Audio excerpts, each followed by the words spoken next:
like 10 times. It was horrible, but now that we're on the inside here, I just wanted to say that there's nothing that I would change in the inside of here. The Cummins does not have the bench seat type seat that I have in the Silverado. I wish it did, but this is my favorite setup you got going on here. I love the darker interior. I like how everything's blacked out. I like the cloth seats. That's my favorite as well because it's more durable. You got the very nice radio and an entertainment system in here. The speakers are great. I can play my satellite radio. That is the thing that got me hooked into all different types of music and different types of song. And then of course you got the nice extended cab seats back here. Just my perfect setup. I've never actually been a fan of the 4 doors and also the black door handle. Gotta hand it to Chevy.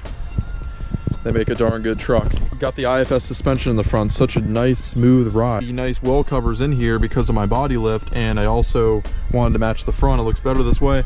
And then I also got the shock boots installed in the back shock. Well, I'll admit it, I put a lot of money into this Silverado that I love so much, and there's so many memories. I've had it for a couple of years now, and I never have to worry about anything. There's so low miles on this truck, but so many miles on this truck. I'm so familiar. I guess what I'm saying is that it's never let me down. This Silverado has always got me to point A to point B and more, a lot more. I've taken this truck to the beach. I've taken it to mountains. I've taken it on trails. I've taken it to the snow, like I said, on all these off-road adventures, and that's the biggest thing. It has never let me down once. It's got the 5.3 V8 gas engine. It's a 2013 1500. I drive in Z71 Silverado. I cannot get rid of this Chevrolet Silverado.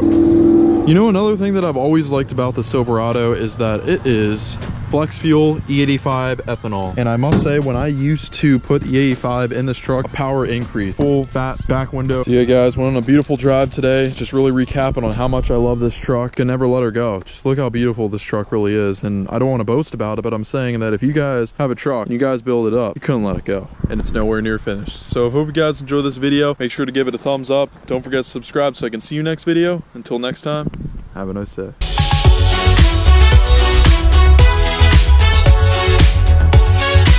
Holy crap. Look at that.